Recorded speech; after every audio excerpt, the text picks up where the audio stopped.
Hello everyone, Election Watch Analysis here, and welcome back to another 2024 election prediction. Today we have Kevin Paffrath for the Democrats, who, if you do not know, is a candidate in the 2021 California gubernatorial recall against Governor Ron DeSantis of Florida. So, Kevin Paffrath, not super well known, but essentially he is running in the California recall. He's pretty much the only Democrat with a chance currently. He models himself after JFK in his own words.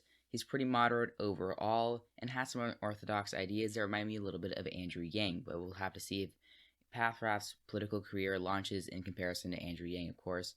Meanwhile, we have Governor Ron DeSantis. Many of you know him. If you do not, he is the Republican governor of Florida, pretty much a Trump populist, and mentioned as a 2024 contender. So I know that Kevin Paffrath will not be eligible to run in 2024. He is around 30, and since it's 3 years away, the math doesn't really add up for him. But let's assume that he does. You can put your imagination to use here. So I'm just going to keep him in this scenario. Anyway, let's start off with Ron DeSantis' safe states. Utah, Idaho, and Wyoming, and of course, much of the Midwest will all be safe for Ron DeSantis. Kansas, Oklahoma, Missouri, and much of the South would also be safe. And I think South Carolina would also be safe. It was just barely likely in 2020, and I think I'd move it up to the safe margin. For Paffrath, of course, the Pacific Coast would all be safe. Hawaii, Illinois, Maine's 1st District, and of course the Eastern Seaboard, or at least New England.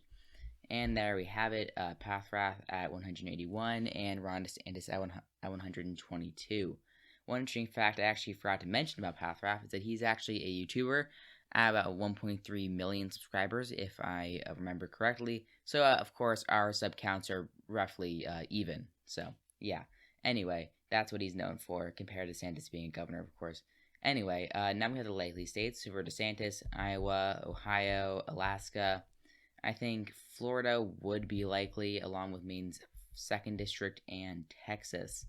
That puts DeSantis at 219. Paffrath, I think Colorado, New Mexico, Virginia, and that will be all. So Paffrath is now 10 electoral votes down, 209 for the Democrats, 219 for DeSantis.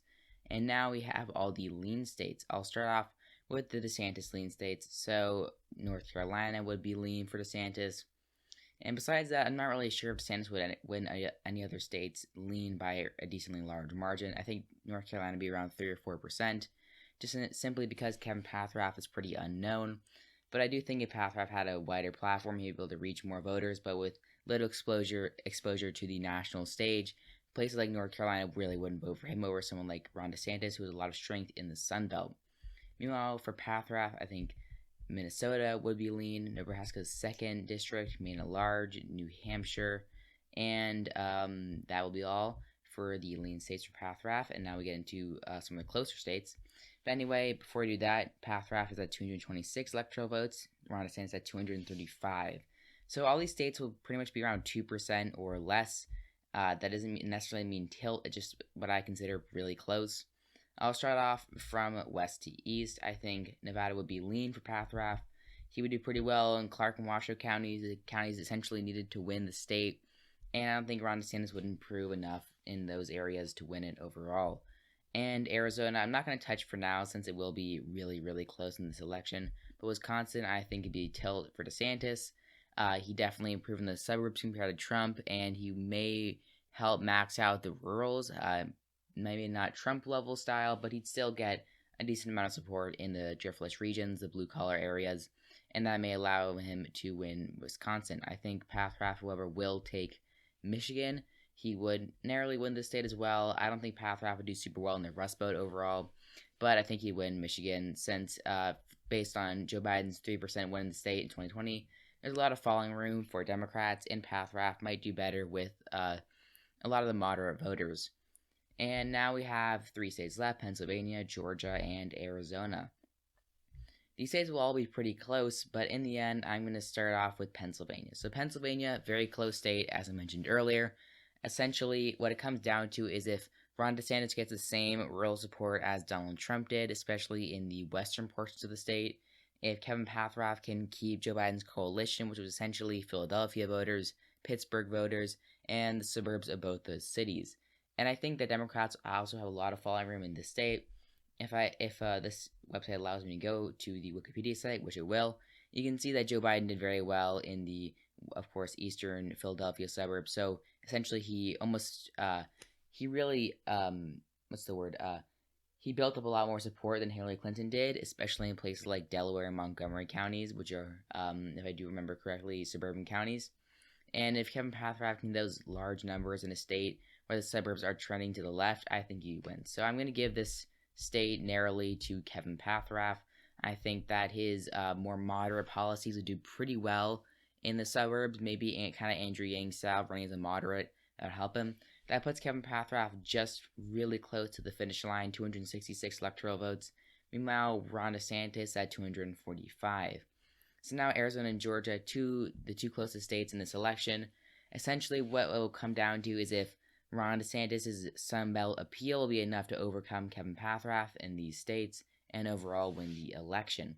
So I think I'm going to start off with Arizona because I usually finish with that state. So Arizona, essentially, I think Ron DeSantis will narrowly win it just because Kevin Pathrath has a pretty unorthodox platform, a lot of new ideas that aren't really in the national mainstream. And a lot of the Maricopa suburbs voters would not go to that and go towards him because of that platform, but they'll go to someone like Ron DeSantis.